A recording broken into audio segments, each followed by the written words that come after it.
ഒരു ആളുടെ എനർജി കൂടുക എന്ന് പറയുന്നത് ഈ ഇലക്ട്രിസിറ്റിയുടെ വോൾട്ടേജ് കൂടുന്ന പോലെയാണ്. എത്ര ലൈറ്റ് വോൾട്ടേജ് കൂടുന്നതനുസരിച്ചിട്ട് ബ്രൈറ്റ് ആവും, അല്ലെ ശരിയല്ലേ? ഈ മുറി മുഴുവൻ ബ്രൈറ്റ് ആവുന്നത് വോൾട്ടേജ് കൂടുമ്പോഴാണ്. വോൾട്ടേജ് ലോ ആയാൽ ഈ മുറി മുഴുവനും ഡിം ആവും. അതുപോലെ തന്നെയാണ് ഒരു വ്യക്തിയുടെ ഹൈ വോൾട്ടേജിൽ അയാൾ വരിക എന്ന് പറഞ്ഞാൽ അയാൾ അത്രയും ബ്രൈറ്റ് ആവും, അയാൾക്ക് അത്രയും ഉത്സാഹം കൂടും, അയാൾക്ക് അത്രയും ഉന്മേഷം കൂടും. ഇതൊക്കെ അയാളുടെ എനർജിനെ ആയിട്ട് കണക്റ്റഡ് ആണ്. കാരണം ഒരു വ്യക്തിയുടെ ഒരു ദിവസം അയാളുടെ എനർജി ആയിട്ട് കണക്റ്റഡ് ആണ്. കാവ്യൊക്കെ ശ്രദ്ധിച്ചാൽ മനസ്സിലാവില്ല, ശരിയല്ലേ? ഇപ്പൊ രാവിലെ തന്നെ നമ്മൾ എണീക്കുമ്പോൾ നമുക്കൊരു എനർജി ലോ ആണെങ്കിൽ നമുക്ക് ഒന്നിനൊരു ഉന്മേഷം തോന്നില്ല, ഒരു ഉത്സാഹം തോന്നില്ല, ഒന്നും ചെയ്യാൻ നമുക്ക് തോന്നില്ല. എല്ലാത്തിനും നമുക്ക് മടി തോന്നും.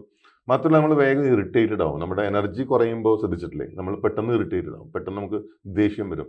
എല്ലാം നെഗറ്റീവ്, ഈ പറയുന്ന നിഷേധ വികാരങ്ങളും നെഗറ്റീവ് ഇമോഷൻസും എനർജി കുറഞ്ഞിരിക്കുമ്പോൾ നമ്മളെ പെട്ടെന്ന് സ്വാധീനിക്കും. ഒരാൾക്ക് നമ്മളെ ദേഷ്യം പിടിപ്പിക്കാൻ വളരെ എളുപ്പമാണ്. നമ്മുടെ എനർജി നമ്മൾ തളർന്നിരിക്കുന്ന സമയത്ത് ചെറിയ കാര്യം മതി നമ്മൾ പെട്ടെന്ന് ദേഷ്യം വരും നമുക്ക്. അപ്പോൾ നമ്മൾ ഹൈ എനർജിയിൽ നിൽക്കുകയാണെങ്കിൽ ഈ പറഞ്ഞ പോലെ എളുപ്പത്തിൽ നമ്മളെ ഇത്തരം ഇമോഷൻസ് ബാധിക്കില്ല, ചിരിച്ചു കളയും, അല്ലെങ്കിൽ നമ്മളെ അവഗണിക്കും, ഇഗ്നോർ ചെയ്യും. എളുപ്പത്തിൽ നമ്മളത് ഇഗ്നോർ ചെയ്യും. ഇതൊക്കെ എനർജി ഭയങ്കരമായിട്ട് ആളുകൾ ശ്രദ്ധിക്കാത്തൊരു സംഗതിയാണ്. എനർജിയാണ് ജീവിതം എന്ന് പറയുന്നത്. നമ്മളുടെ ഒരു ദിവസത്തിന്റെയും ഒരു ജീവിതത്തിന്റെയും ക്വാളിറ്റി തീരുമാനിക്കുന്ന സംഗതി എനർജിയാണ്. അത് എനർജിക്ക് ഒട്ടും ശ്രദ്ധ നമ്മൾ കൊടുക്കുന്നില്ല. അപ്പോൾ നമുക്ക് തൽക്കാലം ഒരു വ്യക്തിയുടെ എനർജിയിലേക്ക് ആദ്യം വരാം.